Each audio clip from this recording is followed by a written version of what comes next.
ये साबित करने के लिए कि हवाई जहाज का इंजन महफूज और काबिल भरोसा है भी या नहीं, इन्हें मुख्तलिफ मराहिल से गुजारा जाता है। एक जेट इंजन टेस्ट में पानी को हाई प्रेशर पर फायर करना और दूसरे में मुर्दा परिंदों को सीधा इंजन में फायर करना। ये तमाम टेस्ट क्यों और कैसे होते हैं, आज की ये वीडियो इसी मुतालिक है। जेट इंजन्स इंजीनियरिंग के जदीद तरीन कारनामों में से एक हैं। ये न सिर्फ शानदार मशीनें हैं बल्कि नाकाबिले यकीन हद तक पेचीदा भी हैं। यह जेट इंजन जहाजों पर इंस्टॉल होने के बाद निहायत तेज रफ्तारी से घूमने वाले ब्लेडों के साथ हवा में सकीन होकर काम करते हैं। इस एयर को पहले कंप्रेस किया जाता है और फिर इंजन के कंब्यूजन चैम्बर में गर्म किया जाता है, जहाँ जलने वाली गैसें पिछले जानिब नोजल के जरिए बाहर निकलने से पहले फैल जाती हैं। इसे थ्रस्ट कहते हैं। ये गैसेस जेट को बैकवर्ड की तरफ शूट करते हैं, जिससे जहाज को आगे बढ़ने के लिए दरकार कुव्वत पैदा होती है, जिसकी वजह से स्पीड और एफिशिएंसी जनरेट होती है, जो आज हमारी पूरी एविएशन इंडस्ट्री को बहुत यूजफुल बनाती है। आज तक बहुत से इंजन्स बनाए गए और वक्त गुजरने के साथ इंजीनियर्स मुख्तलिफ इस्लाहात और अपग्रेड्स करने में कामयाब रहे, ताकि इस बात को इंश्योर किया जा सके कि ये जेट इंजन ज्यादा मौसर तरीके से काम करते हैं। ताहम हर वो इंजन जो कभी बनाया गया है उसे हर उस चीज का मुकाबला करने के काबिल होना चाहिए जो फितरत के पास है। मैन्युफैक्चरिंग प्रोडक्शन में जाने से पहले स्नो वेदर, बारिश और शदीद गर्मी से मुकाबला करने के लिए इंजन्स को तैयार करने की जरूरत होती है और इसीलिए हर इंजन को एक स्टैंडर्ड तरीके से टेस्ट किया जाता है। जब वाटर टेस्ट की बात आती है तो हम ये पहले से ही जानते हैं कि जेट इंजन्स इस काबिल हैं कि वो ज्यादा से ज्यादा पानी की मिकदार को इंजेस्टिंग कर सकें। इसी वजह से जेट इंजन्स के लिए वाटर इंजेस्टिंग टेस्ट होते हैं, जो आज स्टैंडर्ड प्रोसीजर बन चुके हैं। इन टेस्टों के दौरान चलते इंजन में 800 गैलन पर मिनट के हिसाब से पानी को फायर किया जाता है, जो सीधा इंजन में दाखिल होता है। ये टेस्ट इस बात की तस्दीक करने के लिए किए जाते हैं कि आया ये इंजन इतने ताकतवर हैं कि वो शदीद बारिशों और यहाँ तक के सख्त तरीन तूफान से भी गुजर सके। अगर इंजन और इसके ऑपरेशन को नुकसान पहुंचे बगैर पानी बाहर निकल जाता है तो इंजन इस पानी के टेस्ट से गुजर चुका है और इन तमाम स्टैंडर्ड टेस्टिंग पैरामीटर्स पर पूरा उतरता है। वाटर टेस्टिंग के बाद जेट इंजन को आइस इन टेस्ट से गुजारा जाता है। जब जहाज हाई एल्टीट्यूड यानी बहुत ऊंचाई पर उड़ता है तो इसे एक्सट्रीम कोल्ड कंडीशन का सामना होता है। इस लो टेम्परेचर और सर्द आइसी कंडीशन में इंजन को मजीद नुकसान पहुंच सकता है। ये कंडीशन एक जेट इंजन के लिए खास तौर पर मुश्किल है और इंजन को जांचने के लिए मुख्तलिफ किस्म के आइस पार्टिकल की जरूरत होती है। इस टेस्ट के लिए इंजन में बर्फ के बड़े बड़े गोले फेंके जाते हैं ताकि ये मालूम हो सके कि आया ये इनका मुकाबला कर सकता भी है या नहीं।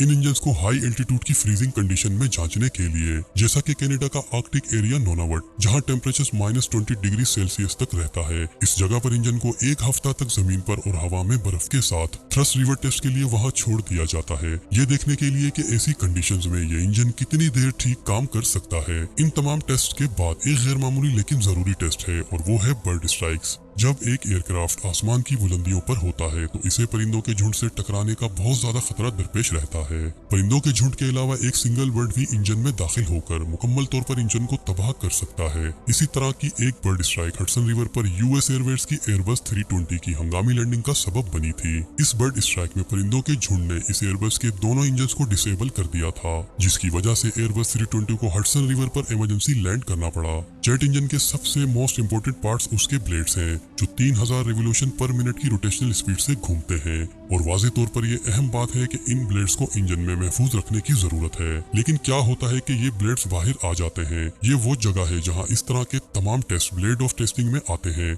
जो कि एक एयर सेफ्टी टेस्ट है और ये इस बात को मेक श्योर करने के लिए किया जाता है कि हर ब्लेड इंजन में मजबूती से जुड़ा रहे। चूँकि माजी में कुछ इंजन के साथ ऐसा हो चुका है, इसलिए इंजन मैन्युफैक्चरर्स ये जानते हैं कि इंजन को हवाई जहाज से जोड़ने से पहले ही ये यकीनी बनाया जाता है कि इंजन महफूज है। अराउंड 3000 रिवोल्यूशन पर मिनट की रफ्तार से उड़ना और ब्लेड का जहाज से उतरना परिंदों के टकराने से कई ज्यादा नुकसान का बाइस बन सकता है। इसलिए ये टेस्ट इस बात पर मरकूज है कि ब्लेड्स अच्छी तरह ऑपरेशनल हैं और वो बाहर नहीं आ सकते, और अगर कोई ब्लेड या ब्लेड्स बाहर निकल भी जाता है तो इंजन इन ब्लेड या ब्लेड्स के बगैर मुकम्मल तौर पर काम करने के काबिल हो जाएगा। इस टेस्टिंग प्रोसेस में एक ब्लेड की बुनियाद पर एक छोटा धमाका खेज मवाद जोड़ा जाता है और इंजन चलाने के दौरान वो इस मवाद पर धमाके करते हैं कि आया ब्लेड चैम्बर के अंदर रहता है या नहीं, और अगर टेस्टिंग के दौरान कोई ब्लेड निकलता है तो मैन्युफैक्चरिंग इंजीनियर्स दोबारा ड्राइंग बोर्ड पर जाते हैं और ब्लेड को दोबारा बेहतर तरीके से डिजाइन करते हैं ताकि ब्लेड्स को इंजन में बेहतर तरीके से महफूज किया जा सके। खराब वेदर में जहाज जब बुलंदी पर होता है तो उस पर आसमानी बिजली गिरने के इम्कानात बहुत ज्यादा होते हैं,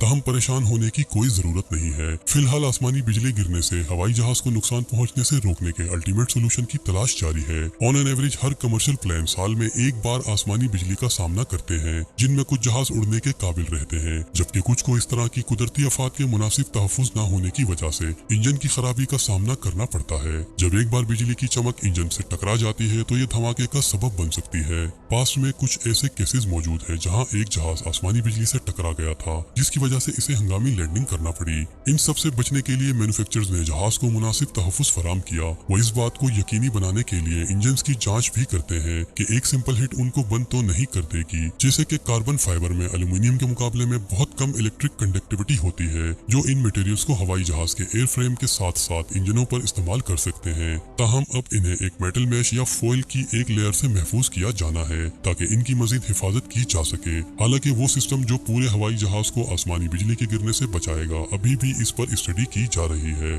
ताकि एक बेहतरीन सोल्यूशन तलाश किया जा सके।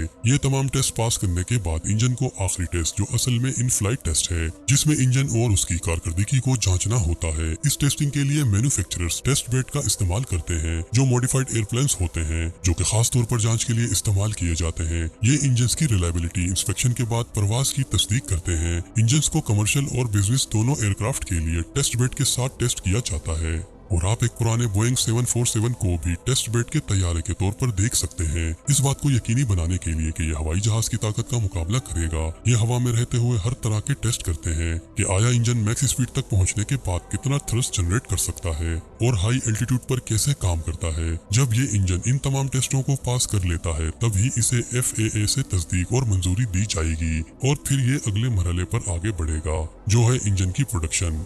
आज की वीडियो में बस इतना।